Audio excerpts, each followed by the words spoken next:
तो बच्चों शुरू करते हैं हम लोग रिफ्लेक्शन वर्सेस रिफ्रैक्शन। हम लोग ने पिछली क्लास में भी किया था। हाँ, तो हम लोग शुरू करते हैं अब यहाँ पर अपने रिफ्रैक्शन के पार्ट 2 पर। This is lecture 2। तो हम लोगों ने क्या पढ़ा था कि रिफ्लेक्शन में I is equal to R होता है ना। लॉ ऑफ रिफ्लेक्शन में सेकंड लॉ ऑफ रिफ्लेक्शन यही है। और फिर दूसरा जो रिफ्रैक्शन होता है, यहाँ पे आप देख सकते हैं कि I ग्रेटर देन R भी हो सकता है, I लेस देन R भी हो सकता है, I इक्वल टू R भी हो सकता है। I इक्वल टू R कब कब होता है बच्चों, बताइए। सर जब मतलब वो incident normally on the surface होता है। हाँ, या तो इंसिडेंट नॉर्मली हो या फिर मीडियम ही चेंज ना हो, सेम मीडिया, है ना। यानी कि मीडियम 1 और मीडियम 2 में कोई अंतर ना हो, तो जो लाइट रे है सीधे ही चली जाएगी, तब इंसिडेंट एंगल ऑफ इंसिडेंस और एंगल ऑफ रिफ्रैक्शन सेम हो जाएगा। फिर हम लोगों ने एक फॉर्मूला पढ़ा था, क्या, delta is equal to mod of I minus R. Mod करके ऐसे आपकी बुक में कहीं लिखा नहीं है, लेकिन हमने ये सीखा था कि एंगल ऑफ डेविएशन जो होता है वो एंगल ऑफ इंसिडेंस और रिफ्रैक्शन के डिफरेंस के बराबर होता है, ठीक है। और फिर एक फॉर्मूला हम लोगों ने पढ़ा था, C is equal to F lambda, जहां C है 3 into 10 to the power 8 metre per second, which is the speed of light in vacuum. F is the frequency of light and lambda is equal to wavelength of light. फिर हम लोगों ने ये पढ़ा था, theoretical एक चीज देखी थी कि फ्रीक्वेंसी जो है वो कभी नहीं चेंज होती, frequency never changes, frequency depends on the source of light, है ना। तो ये जो भी बातें हम लोगों ने पिछली क्लास में सीखी थी वो सब इस एक स्लाइड में आपके सामने है। अगर आपने पिछली क्लास नहीं की है तो जो भी आपका डाउट आना चाहिए यहीं से आना चाहिए। अब आ जाते हैं बच्चों हम लोग लॉज ऑफ रिफ्रैक्शन में। इसमें देखिए पहला लॉ बहुत ही सिंपल है, केवल ज्योमेट्री का लॉ है कि भाई इंसिडेंट रे, नॉर्मल, रिफ्रैक्टेड रे और पॉइंट ऑफ इंसिडेंस, ये सारे क्या होते हैं, एक प्लेन में लाई करते हैं, all lie on the same plane. आप जानते भी होंगे कि पिछली क्लास से कि जो इंसिडेंट रे होती है वो क्या होती है, रिफ्रैक्टेड रे क्या होती है।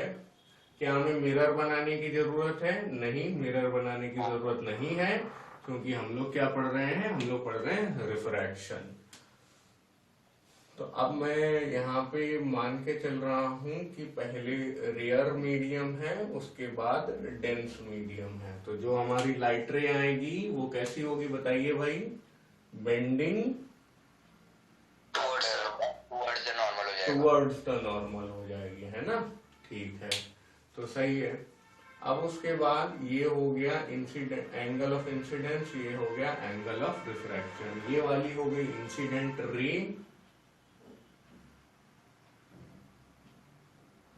एन हो गई नॉर्मल, और ये हो गई रिफ्रैक्टेड रे।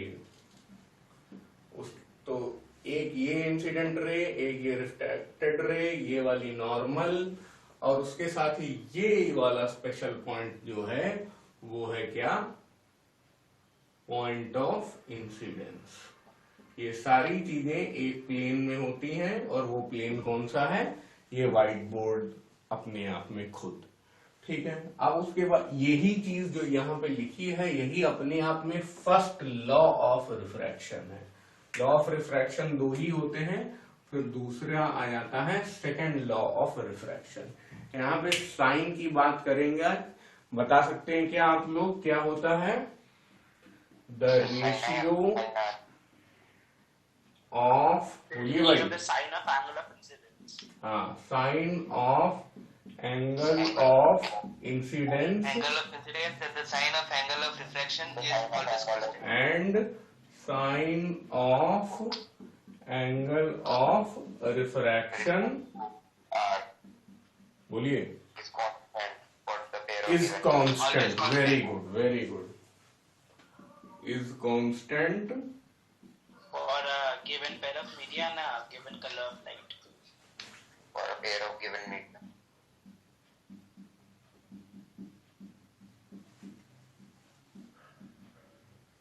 कलर नाइम बोलने की जगह हम लोग वेवलेंथ बोले तो ज्यादा अच्छा होगा. For a given pair of media and given Wavelength. Wavelength of light.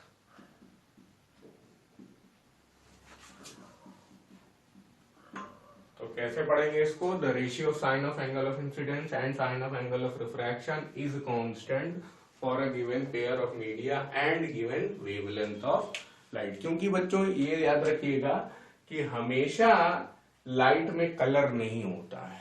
आपने जरूर आगे देखा होगा अपनी बुक में कि जो विबग्योर है ये एक बड़ा नैरो बैंड है जिसको ह्यूमंस देख सकते हैं, परसीव कर सकते हैं. और विबग्योर के इधर उधर भी लाइट होती है लेकिन वो हमारे लिए विजिबल नहीं होती. जैसे आर के आगे होता है इंफ्रारेड, तो इंफ्रारेड हमें दिखाई नहीं देता. उसी तरह वायलेट के पहले होता है अल्ट्रा वायलेट, अल्ट्रा वायलेट भी हमें नहीं दिखाई देता है.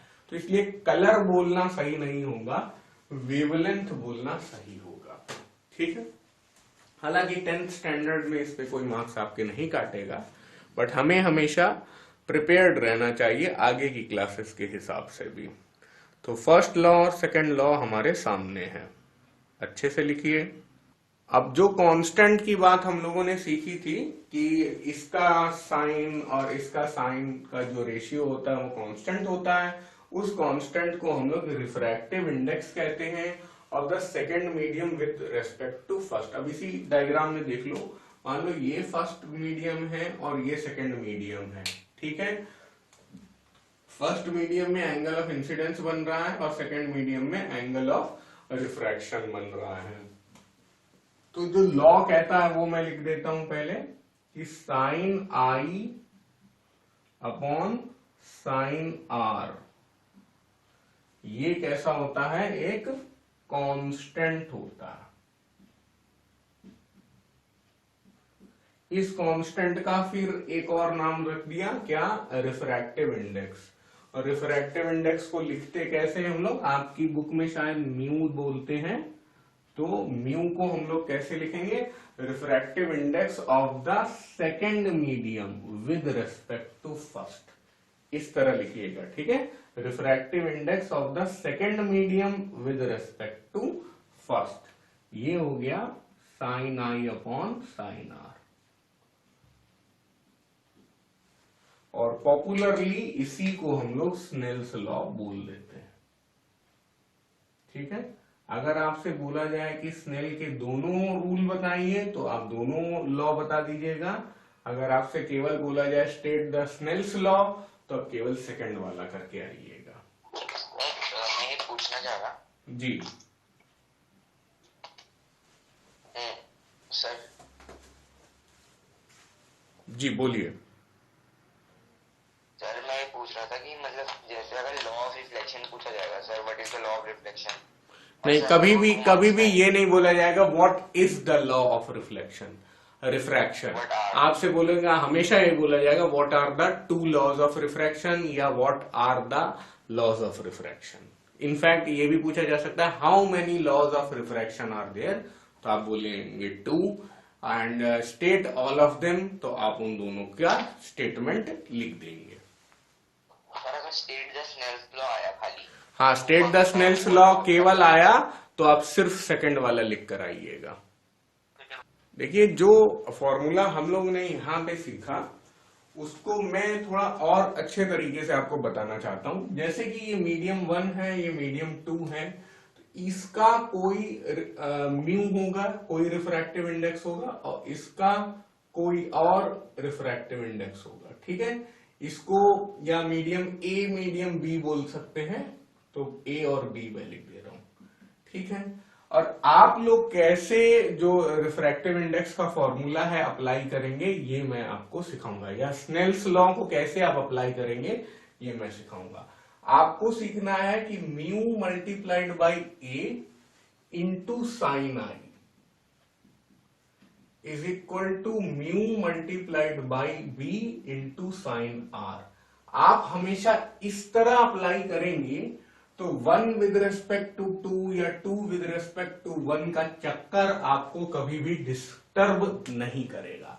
अब कैसे आपको अप्लाई करना है, मान लीजिए बहुत सिंपल सवाल है ये कि यहां पे हमारी जो लाइट रे है वो क्या हो रही है, सेम सिचुएशन बना रहा हूं, 45 डिग्री से एंटर कर रही है और 30 डिग्री से बाहर आ रही है।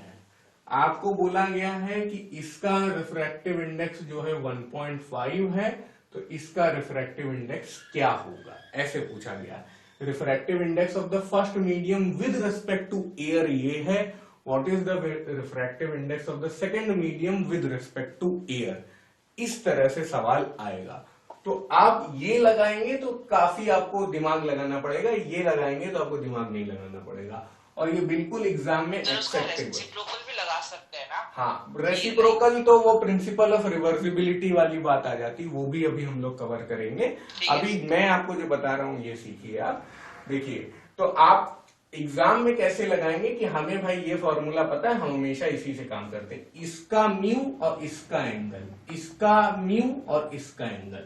तो म्यू ए हमारे पास है 1.5, साइन आई है साइन 45 डिग्री, और म्यू बी हमें कैलकुलेट करना है, साइन आर है साइन 30 डिग्री, ये हो गया 3/2, साइन 45 डिग्री हो गया कितना 1/√2, और म्यू बी हमें कैलकुलेट करना है, साइन 30 डिग्री हो गया 1/2, ये 1/2 ये 1/2 यहां से कैंसिल हो गया, और 3/√2 ये हो गया आपका म्यू बी। आप और भी ज्यादा कैलकुलेट करना चाहते हैं तो √2 कर दीजिए, तो 3/2 हो गया 1.5 और 1.41 ये हो गया। बस इस तरह से आप अपना म्यू बी कैलकुलेट कर सकते हैं।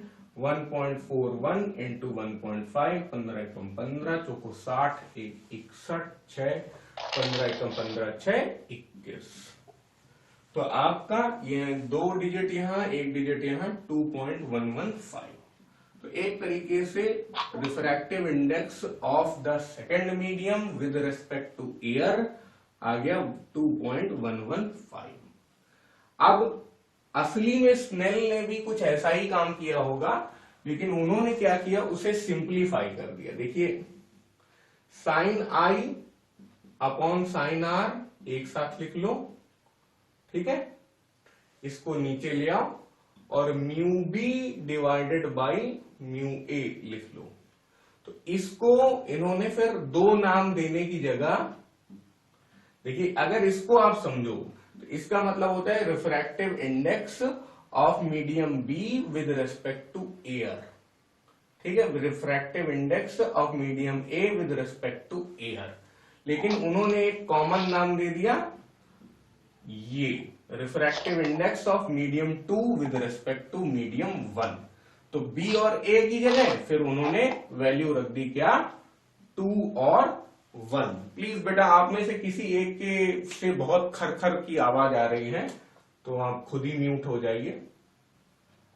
तो ये और ये फॉर्मूला अपने आप में सेम है। एग्जाम में आपको अगर सवाल लगाना है तो आप ये यूज करेंगे तो आप काफी सेफ खेलेंगे, और याद करने के हिसाब से भी बहुत अच्छा है कि पहले में पहला दूसरे में दूसरा का मल्टीप्लाई कर दीजिए और एक साथ सब रख दीजिए। अब हम लोग रिफ्रैक्टिव इंडेक्स को देखिए एक और तरीके से समझ सकते हैं कि म्यू जो है वो, अच्छा कुछ लोग नहीं जानते होंगे कि ये मैं लिख के आ रहा हूं, इसको पढ़ते हैं हम लोग क्या, म्यू, ठीक है, और इसको फिजिक्स की भाषा में बोलते हैं रिफ्रैक्टिव इंडेक्स। ये पढ़ भी लिया था हम लोग ने अभी कुछ बुक्स में रिफ्रैक्टिव इंडेक्स को म्यू ना लेके एन भी लिखा मिल सकता है, लेकिन म्यू मुझे ज्यादा पसंद है तो मैं तो म्यू यूज करूंगा। और वैक्यूम में स्पीड ऑफ लाइट होती है c और velocity of light in any medium को हम लोग लिख दे रहे हैं v। तो आराम से अपना फॉर्मूला क्या बन गया, mu is equal to c by v। ठीक है। अब पिछली क्लास में हम लोगों ने सीखा था कि जब भी एक मीडियम से दूसरे मीडियम में लाइट जाती है तो उसकी फ्रीक्वेंसी नहीं चेंज होती, वेवलेंथ चेंज होती है, स्पीड भी चेंज होती है। और फ्रीक्वेंसी वाला जो रिलेशनशिप है वो हम लोगों ने पढ़ा था, c is equal to F lambda. तो हम लोग आराम से कर सकते हैं f lambda nought. Lambda nought हम लोगों ने क्या लिख दिया कि value of wavelength of a particular light in vacuum. और फ्रीक्वेंसी चेंज नहीं होती है तो यहां दोबारा एफ हो जाएगा, लेकिन लेमडा चेंज हो जाएगा। ठीक है, तो लेमडा 0 की जगह लेमडा हो गया। लेमडा इन एनी मीडियम, है ना, in a particular medium, this is the wavelength of light in the particular medium which we are discussing.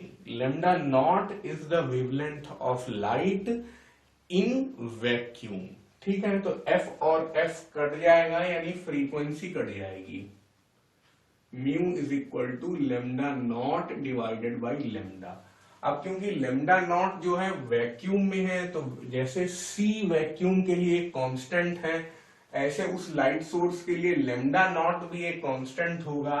जैसे जैसे मीडियम चेंज होता जाएगा वैसे वैसे लेमडा चेंज होता जाएगा, जैसे जैसे मीडियम चेंज होता जाएगा वैसे वैसे म्यू चेंज होता जाएगा। तो हम लोग क्या डिड्यूस कर सकते हैं कि mu is inversely proportional to lambda. ठीक है, ये भी काफी अच्छा रिजल्ट है। इसका मतलब हम लोग क्या कह रहे हैं, जैसे जैसे वेवलेंथ बढ़ेगी, है ना, वेवलेंथ बढ़ेगी तो रिफ्रैक्टिव इंडेक्स कम होगा, या रिफ्रैक्टिव इंडेक्स बढ़ेगा तो वेवलेंथ कम होगी, उल्टा चलेंगे। नॉट आप क्यों लिखे हैं? हाँ, लेमडा नॉट मैंने इसलिए लिखा है कि ताकि मैं यहाँ पे मैं 1 और 2 भी लिख सकता था, ऐसा कोई प्रॉब्लम नहीं है, लेकिन लेमडा नॉट मैंने इसलिए लिखा है क्योंकि वो वैक्यूम से रिलेटेड। ठीक है, आप 1 2 लिख सकते थे, लेकिन लेमडा नॉट फिर एक कांस्टेंट हो गया, फिर ये प्रोपोर्शनैलिटी का साइन लगा दिया। भाई म्यू चेंज होता रहेगा, लेमडा चेंज होता रहेगा, लेकिन लेमडा नॉट नहीं चेंज होगा। तो ठीक है, ये हम लोगों ने एक अच्छा रिलेशनशिप प्रूव कर दिया कि refractive index is inversely proportional to the wavelength, but refractive index makes no changes in the frequency. Frequency constant रहती है। फिर से बोलूंगा, frequency depends on the source of light. तो मीडियम चेंज होने से फ्रीक्वेंसी में कोई अंतर नहीं आता। Sir, ji. if the velocity of light in vacuum increases, then what will happen to the refractive index? Will it increase? हाँ, आपका ये कहना है कि अगर वैल्यू ऑफ c इंक्रीज होगी, यानी कि न्यूमरेटर इंक्रीज होगा, तो रिफ्रैक्टिव इंडेक्स भी इंक्रीज होगा क्या, ऐसा आप पूछ रहे हैं। देखिए, सबसे पहली बात तो मैं बोलना चाहूंगा कि c की जो वैल्यू है वो 3 × 10⁸ metre per second. This is the maximum possible velocity of light in any medium, and that any medium is vacuum, क्योंकि सबसे ज्यादा तेज लाइट वैक्यूम में ही चल सकती है। लाइट को वैक्यूम में कोई रेजिस्टेंस नहीं मिलेगा क्योंकि कोई पार्टिकल ही नहीं है। तो अब वैक्यूम से भी ज्यादा स्पीड ऑफ लाइट कहीं और नहीं हो सकती। इसीलिए ये अपने आप में एक ऐसा कांस्टेंट है, वो डिफाइन करता है कि किसी भी चीज की मैक्सिमम वेलोसिटी यही हो सकती है, इससे ज्यादा वेलोसिटी इस प्रैक्टिकल यूनिवर्स में पॉसिबल नहीं है। फिर हम लोग ज्यादा डिस्कशन करेंगे तो हम लोग आइंस्टीन की थ्योरी ऑफ रिलेटिविटी में चले जाएंगे। इसीलिए जितने भी साइंटिस्ट हैं वो प्रिडिक्ट करते हैं कि किसी भी इलेक्ट्रॉन, प्रोटॉन, न्यूट्रॉन या बम्बार्डमेंट होने से जो भी पार्टिकल्स बाहर निकलते हैं, न्यूक्लियर फिशन वगैरह होता है, हर जगह ये अपर लिमिट है, इससे ज्यादा स्पीड किसी भी चीज की नहीं हो सकती।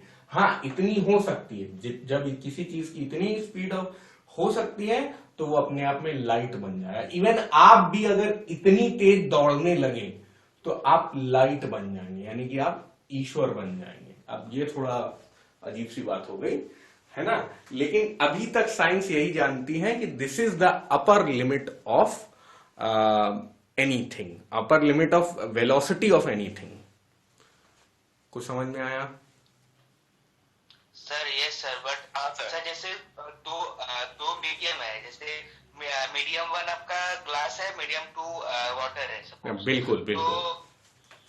तो हम लोग का जो रिफ्रैक्टिव इंडेक्स होगा, refractive index of water with respect to glass, तो हम लोग का जो वेलोसिटी ऑफ ग्लास जो है तो वो वाटर से कम है, तो मतलब उसका इनवर्स से मतलब मतलब आप ये बोल रहे हैं कि जो ग्लास का होता है वो होता है 3/2, है ना, यानी कि 1.5, और वाटर का होता है 4/3, यानी कि 1.33। 1.3। तो आप बोल रहे हैं कि इसको इधर से एक्सप्लेन करो, यही बोल रहे हैं ना, मतलब कि ये कैसे आ रहा है ना, इसको रिलेट किया जाए इससे। हाँ बिल्कुल, काफी सही सवाल आपने पूछा है। तो पहले जो बोर्ड में है इसे साफ कर लिया जाए, अब इसको एक्सप्लेन करता हूं मैं, ठीक है। तो देखिए, होता यह है कि रिफ्रैक्टिव इंडेक्स बाद में आया होगा और वेलोसिटी ऑफ लाइट का कॉन्सेप्ट पहले आया होगा, ये आप मान के चल सकते हैं, ठीक है। तो अब जैसे मान लीजिए हम लोग म्यू ग्लास निकालते हैं, तो अब उसको लिखेंगे कैसे, mu glass with respect to air. Air बोले वैक्यूम बोले एक ही बात है, मैं बार बार बोलता हूं कि velocity of light in vacuum 3 × 10⁸ metre per second, velocity of light in air 3 × 10⁸ metre per second.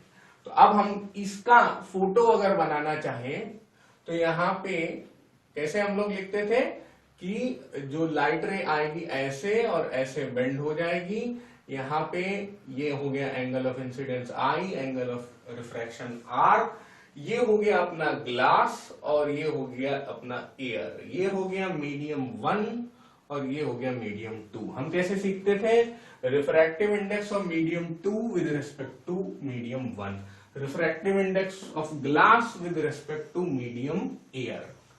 अब ऊपर तो यही चलेगा, velocity of light in air, तो वो हो गया 3 × 10⁸। फिर आ गया velocity of light in glass, चलो लिख भी देता हूं मैं, वेलोसिटी इन एयर ऐसे लिख दूं, और वेलोसिटी इन ग्लास, ठीक है, यही चीज लिखी हुई है बट मैंने शॉर्ट फॉर्म में लिख दिया। तो velocity of light in air क्या हो जाएंगी, 3 × 10⁸ मीटर पर सेकेंड। और एक्सपेरिमेंटली ये ऑब्जर्व किया गया कि velocity of light in glass हो गई 2 × 10⁸। 10⁸ कट गया और यहां से आ गया 3/2। आई बात समझ में आपको? तो इसको हम लोग ने mu glass with respect to air ऐसे बोल दिया। अब आपके यहां सवाल कैसे आ सकता है, सवाल दूसरी तरीके से आ सकता है सर।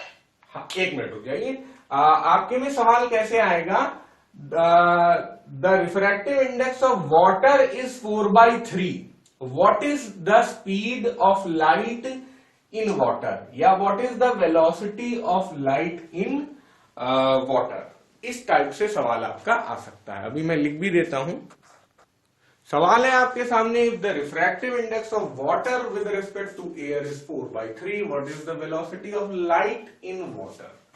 तो बस यही लगाएंगे हम लोग, म्यू की जगह हम लोगों ने क्या लिख दिया, 4/3, है ना, म्यू की जगह लिख दो आप 4/3,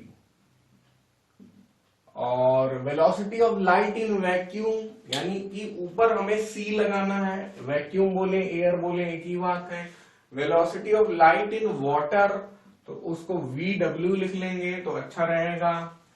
और बस 4/3 is equal to 3 × 10⁸ V water यहां पे आ गया, V वाटर उधर ले जाइए, क्रॉस मल्टीप्लाई, 3 × 9 डिवाइडेड बाई 4 × 10⁸। तो बस मुझे तो आंसर रटा हुआ है 2.25 × 10⁸ मीटर पर सेकंड। ये भी एक काफी स्टैंडर्ड है कि velocity of light in water क्या होता है। तो अगर आप याद कर सकते हैं तो याद कर लीजिए। इस क्लास में तो बहुत ज्यादा याद करना मैटर नहीं करेगा, बट हायर क्लासेस में आपको पता होना चाहिए कि velocity of light in water क्या होता है। 2.28 × 2.25 × 10⁸ मीटर पर सेकेंड। तो देखिए 3 से थोड़ा सा कम आया है ना। तो हमेशा यही होगा बच्चों की कभी भी किसी भी मीडियम में 4 × 10⁸ मीटर पर सेकेंड वेलोसिटी नहीं आएगी लाइट में, हमेशा 3 से ही कम आएगी। 3 × 10⁸ is the upper limit of the speed of anything in the universe. सिर्फ लाइट की बात नहीं हो रही, कोई भी चीज अगर 3 × 10⁸ मीटर पर सेकेंड से चलने लगेगी तो वो प्रकाश बन जाएगी, वो लाइट बन जाएगी, वो भगवान हो जाएगी। और भगवान भी इसी स्पीड से चलते हैं।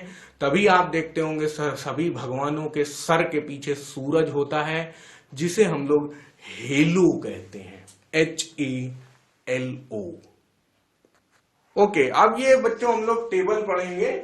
डायमंड का देखिए रिफ्रैक्टिव इंडेक्स होता है 2.41, और अभी हम लोगों ने सीखा है कि कैसे रिफ्रैक्टिव इंडेक्स अगर पता हो तो उस मीडियम में हम लोग स्पीड निकाल सकते हैं, या अगर हमें स्पीड पता हो तो उस मीडियम का हम लोग रिफ्रैक्टिव इंडेक्स निकाल सकते हैं। तो यहां पे होता है 1.25 × 10⁸ मीटर पर सेकेंड। वैक्यूम में रिफ्रैक्टिव इंडेक्स होता है 1, एयर में रिफ्रैक्टिव इंडेक्स होता है 1, और यहां वेलोसिटी ऑफ लाइट है 3 × 10⁸ मीटर पर सेकेंड। एयर में भी वेलोसिटी 3 ही ले लेते हैं, लेकिन मैं यहां पे 2.99 लिख रहा हूं ताकि आपको ये समझ में आए कि हाँ, एयर जो है वैक्यूम से थोड़ी सी ज्यादा डेंस होती है, बिल्कुल सही बात है। और वाटर में स्पीड जो रिफ्रैक्टिव इंडेक्स है वो 1.33 है। यहां पर स्पीड अभी हम लोगों ने कैलकुलेट की थी 2.25 × 10⁸ मीटर पर सेकेंड। और ग्लास में जो रिफ्रैक्टिव इंडेक्स होता है वो 1.5 होता है, और यहाँ पे वेलोसिटी ऑफ लाइट आ जाती है 2.00 × 10⁸ मीटर पर सेकेंड। यहाँ पे भी 3 की जगह 3.00 लिख देता हूं,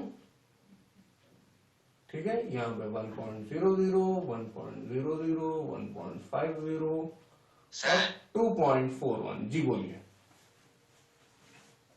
सर। एयर का रिफ्रैक्टिव इंडेक्स अगर एक्यूरेटली होगा तो सर हम लोग के बुक में दिया हुआ है 1.0003। हाँ, यानी कि 1 से थोड़ा सा 1. फिर कितने जीरो है यहाँ पे? 3 जीरो है, ये लिखा हुआ है ना। हाँ, तो सही लिखा हुआ है, ठीक है।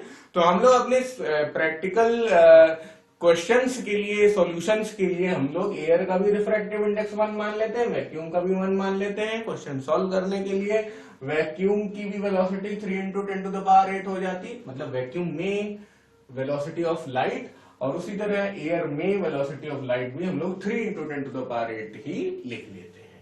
अगर एग्जैक्ट वैल्यूज पे जाएंगे तो हम लोग ये बोलेंगे कि हाँ, वैक्यूम का रिफ्रैक्टिव इंडेक्स एयर से कम होता है। हम लोग ये बोलेंगे एयर में वेलोसिटी ऑफ लाइट वैक्यूम में वेलोसिटी ऑफ लाइट से कम होती है। अगर कोई इन्हीं दोनों को कंपेयर कर दे तो बोलेंगे हाँ, हल्का सा कम होता है, हल्का ज्यादा होता है। ये कर सकते हैं। तो प्लीज ये टेबल याद कर लीजिए, कॉपी कर लीजिए। आपकी बुक में बहुत एक्सटेंडेड टेबल है, लेकिन आपको इतना ही याद करने की जरूरत है। तो बच्चों, प्रिंसिपल ऑफ रिवर्सिबिलिटी क्या कहती है? The path of a light रे इज रिवर्सिबल, मतलब जो भी उसका रास्ता है वो जिस रास्ते पे आई है उसी रास्ते पे लौट सकती है। तो हम लोग क्या करेंगे, एक मिरर लगा देंगे। यहाँ पे मिरर इस तरह लगाएंगे कि लाइट रे जो है उस पे 90 डिग्री पे इंसिडेंट करेगी, द लाइट रे will incident on the mirror normally. तो अब आने वाला रास्ता लाल है और वापस जाने वाला रास्ता काला है। ऐसा नहीं है कि वो अपना कलर बदले ले रही है, लेकिन मैं सिर्फ डिफरेंशिएट करने के लिए बोल रहा हूं कि ऐसे लाइट रे आई और फिर ऐसे लाइट रे वापस चली गई, यानी जिस रास्ते पे आई उसी रास्ते पे चली गई। यही है प्रिंसिपल ऑफ रिवर्सिबिलिटी। तो अब इसमें कोई खास मजा नहीं आया हम लोगों को। अब देखिए मीडियम 2 ये है, ये मीडियम 1 है, ठीक है। मीडियम 1 में एंगल ऑफ इंसिडेंस बन रहा है, मीडियम 2 में एंगल ऑफ रिफ्रैक्शन बन रहा है। अब हम लोग उल्टा रास्ता जाएं, the refractive index of medium 1 with respect to 2, तब क्या होगा भाई। अब यहां से जा रहे काला वाला रास्ता देखिए आप, तो आर जो है वही एंगल ऑफ इंसिडेंस हो जाएगा और स्नेल्स लॉ तो तब भी वैलिड होगा। तो हम लोग यहां पे एंगल ऑफ इंसिडेंस अब क्या हो गया है, आर हो चुका है। अब आर पे गई और इधर पे bending away from the normal हो गया, है ना। इस तरह से आप इसको समझ सकते हैं। तो ये साइन आई हो गया। अब ये पहली इक्वेशन हो गई, ये दूसरी इक्वेशन हो गई। 1 और 2 को आपस में हम लोग मल्टीप्लाई कर लें, तो 1 2 multiplied by 2 1 is equal to sine I बटे sine R multiplied by sine R बटे साइन आई। अब ये दोनों आपस में कैंसल हो जाएंगे भाई, ये इसको काट लेगा, ये इसको काट लेगा। अब बस 1 refractive index of medium 2 with respect to 1 is equal to 1 upon refractive index of medium 1 with respect to 2। यही है principle of reversibility of light. उसका अगर मैथमेटिकल स्टेटमेंट देखना चाहते हैं तो ये है principle of reversibility.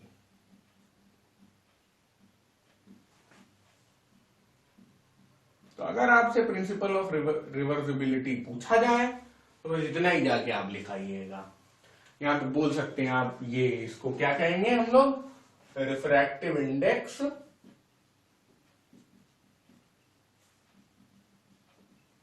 Of medium 2 with respect to medium 1। उसी तरह इसको बोलेंगे refractive index of medium 1 with respect to medium 2। तो बस लिख डालिए। ये तो थोड़ा थ्योरेटिकल टाइप की चीज हो गई, बट पूछा जाता है काफी है। रिफ्रैक्ट ग्लास स्लैब, तो देखिए इतना रास्ता तो हम लोग ऑलरेडी कवर कर चुके हैं। एंगल ऑफ इंसिडेंस यहाँ है, यहाँ पे एंगल ऑफ रिफ्रैक्शन है, ये एयर होगा, ये ग्लास होगा, बेंडिंग टूवर्ड्स द नॉर्मल, ये सब हो रहा है, ठीक है। लेकिन अब हम लोग इसी कहानी को थोड़ा और आगे बढ़ाएंगे। ये लाइट जो है यहां फिर से रिफ्रैक्शन करेगी और बाहर भी आएगी, ठीक है। तो अब हम लोग पहले से ही थोड़ा सा काम कर लें यहाँ पे कि ये वाली जो लाइट रे है इसका रास्ता थोड़ा सा समझ लें कैसा। ये अगर नहीं बेंड होती तो ऐसे चलती जाती। अभी डॉटेड कर दूंगा मैं आपके लिए।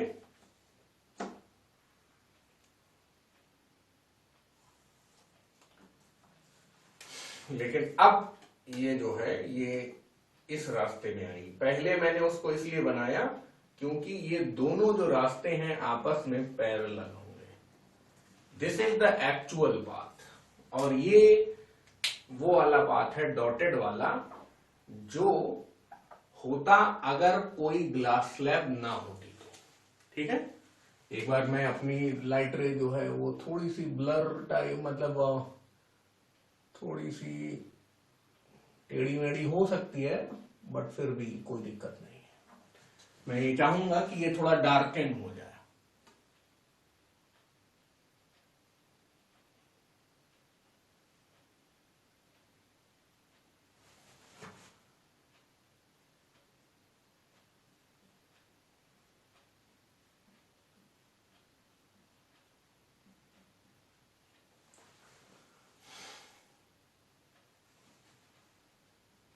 चलिए ठीक है, अब और थोड़ा सही दिखाई दे रहा होगा, और यहाँ बहुत ही ज्यादा अच्छा लग रहा है।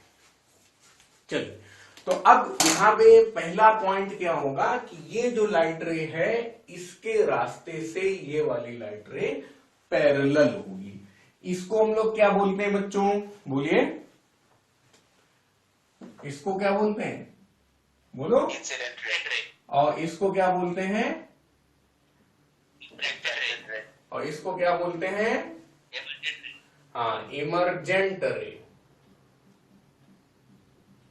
इसको बोलते हैं इंसिडेंट रे। यहां पे जगह नहीं है, इसको बोलते हैं रिफ्रैक्टेड रे। तो पहला ही पॉइंट हमारा क्या होगा कि जो इमर्जेंट रे है वो होती है पैरेलल टू इंसिडेंट रे। ठीक है, आई होप डायग्राम आपने भी बनाया होगा। और फिर उसके बाद आ जाता है इमर्जेंट रे इज कैसा, लैटरली शिफ्टेड या लैटरली डिस्प्लेस्ड। Laterally displaced. रे इज लैटरली डिस्प्लेस्ड। लेकिन आप देसी भाषा में, मतलब अब वही बात है कि आप लोग आईसीएससी में हैं, आप आराम से लैटरली शिफ्टेड भी बोल सकते हैं, कोई दिक्कत नहीं, दोनों एक ही बात है, कोई इसमें नई बात नहीं है कि शिफ्टेड और डिस्प्लेस्ड में कोई अंतर, ऐसा कुछ नहीं है। अच्छा, और ये जो दोनों के बीच में, इस पैरेलल लाइंस के बीच में जो गैप होगा, ये गैप ही कहलाता है लैटरल डिस्प्लेसमेंट। एलडी लिखे दे रहा हूं, ठीक है, LD is equal to lateral displacement. वो मीटर्स में नापा जा सकता है, मीटर्स में या सेंटीमीटर्स में। अगर आपसे कोई पूछे what is the SI unit of lateral displacement, तो आप लोग मीटर लिखकर आ जाइएगा। फिर उसके बाद आ जाता है, अब इधर बताइए रिफ्रैक्शन कितने पॉइंट्स में हुआ, कहां कहां रिफ्रैक्शन हुआ। Refraction occurs at 2 points. कौन कौन से पॉइंट, ये वाला पॉइंट रख लो P, ग्लास एयर इंटरफेस, और ये वाला पॉइंट Q। तो ये क्या हो जाएगा, एयर ग्लास इंटरफेस, और ये वाला क्या हो जाएगा, ग्लास एयर इंटरफेस। ठीक है ना। Occurs at 2 points. 2 पॉइंट्स कहां कहां, P एंड Q। ठीक है ना, लिखते जाना तुम लोग की नहीं, लिख रहे हैं सर। अब एक और पॉइंट है, extent of bending at parallel faces is equal and opposite. ये बताऊंगा अभी मैं।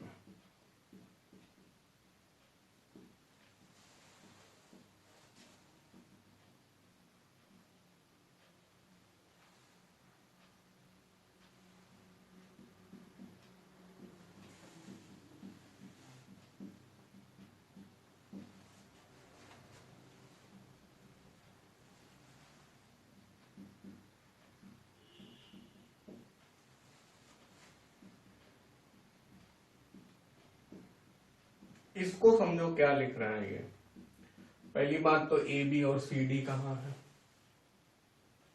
ये रहा ए, ये रहा बी, ये रहा सी, और ये रहा डी। तो एक फेस है ए बी, यहां पे बेंडिंग हुई ऐसे, और दूसरा फेस है सी डी, यहां पे बेंडिंग हुई ऐसे। तो एक्सटेंट ऑफ बेंडिंग को समझने का एक और दूसरा तरीका है डेल्टा। डेल्टा यानी कि angle of deviation, angle of deviation.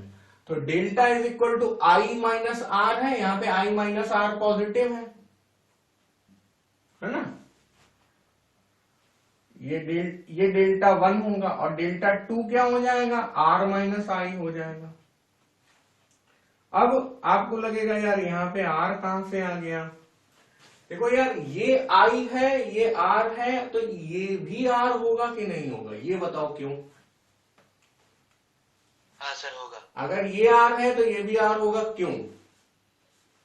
Sir alternate angles. हाँ, अल्टरनेट इंटीरियर एंगल्स, क्योंकि ये दोनों नॉर्मल आपस में पैरेलल हैं।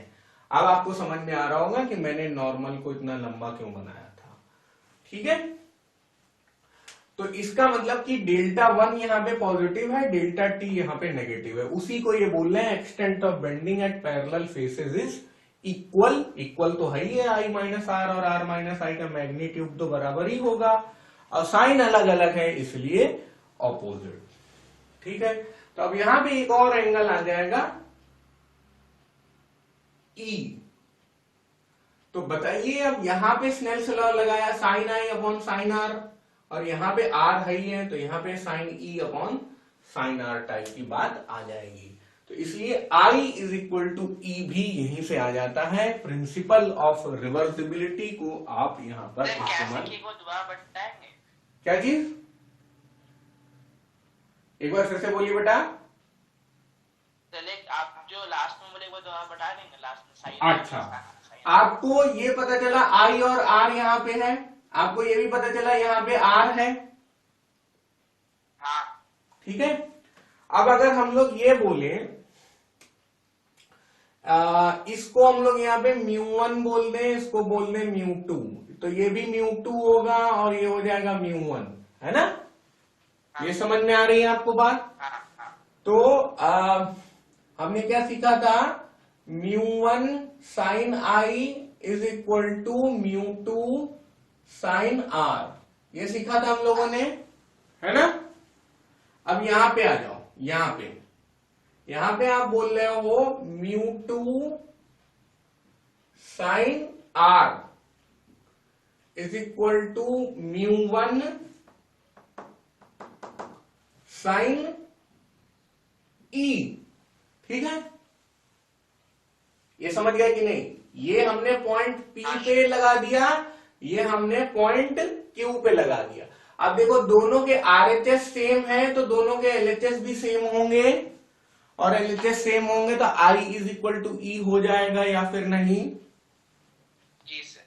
बस। सर हाँ बोलिए सर, और एक चीज सर, एक बार मेरा क्वेश्चन आया था स्कूल में कि what is the angle of deflection in glass slab, तो शायद से आंसर ये जीरो हो क्योंकि इमर्जेंट और इंसिडेंट रे पैरेलल है। हाँ, वेरी गुड वेरी गुड। हाँ, यहाँ पे एंगल ऑफ, अगर इससे और इससे एंगल ऑफ डिविएशन देख रहे हैं तो बिल्कुल वो जीरो होगा। Very good very good. The angle of deviation between incident ray and emergent रे इज 0 डिग्री। ये भी बहुत अच्छा स्टैंडर्ड हो जाएगा।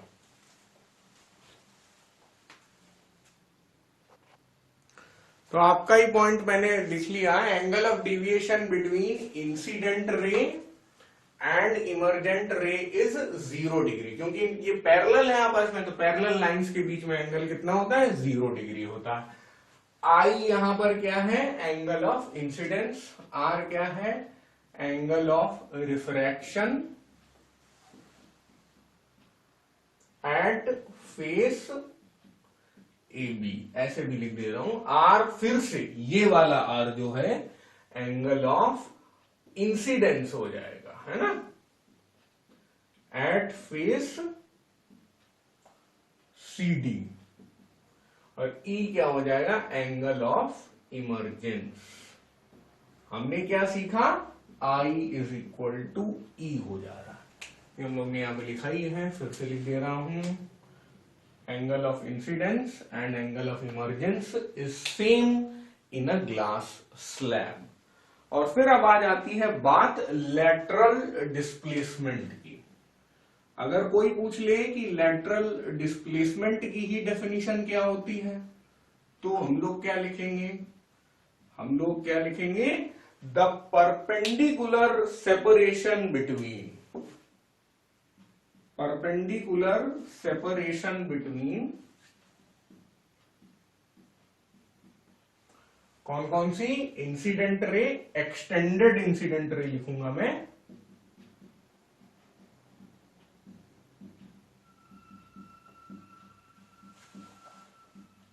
And emergent ray is called lateral displacement. ये है परपेंडिकुलर डिस्प्ले, ये 90 डिग्री है ना, और ये सेपरेशन हो गया, तो इसी को हम लोग लेटरल डिस्प्लेसमेंट कहते हैं। अब लेटरल डिस्प्लेसमेंट का सिंबल क्या है, एलडी, और वो किन बातों पे डिपेंड करता है ये बहुत पूछा जाता है। बताइए भाई, लेटरल डिस्प्लेसमेंट किस पे डिपेंड करेगा?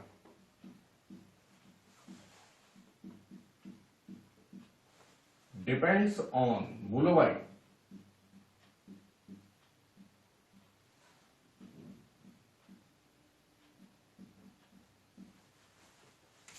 Sir angle of emergence. Angle of emergence बोले तो एंगल ऑफ इंसिडेंस ही हो जाएगा, है ना। एंगल ऑफ इंसिडेंस बोल सकते हैं, बिल्कुल। Sir refractive index. हाँ, वेरी गुड। रिफ्रैक्टिव इंडेक्स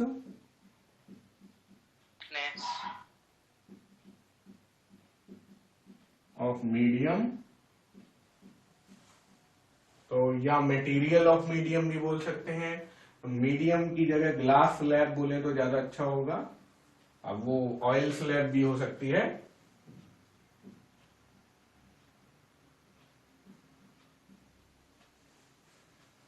और thickness of glass slab, thickness of the medium. हाँ, थिकनेस ऑफ ग्लास स्लैब।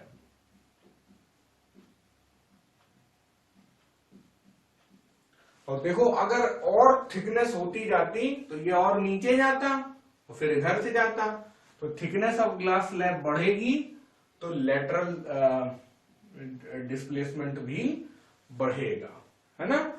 और रिफ्रैक्टिव इंडेक्स मान लो ज्यादा होता तो ये और बेंडिंग टुवर्ड्स द नॉर्मल होती, तो अगर रिफ्रैक्टिव इंडेक्स बढ़ेगा तो लेटरल डिस्प्लेसमेंट भी बढ़ेगा।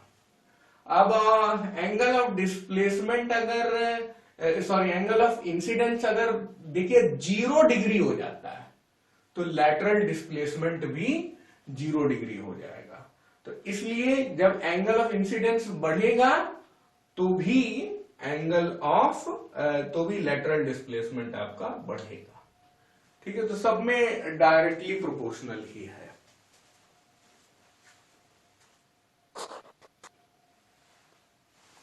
So the class is over, students. Thank you. नमस्कार सर। नमस्कार। Thank you sir.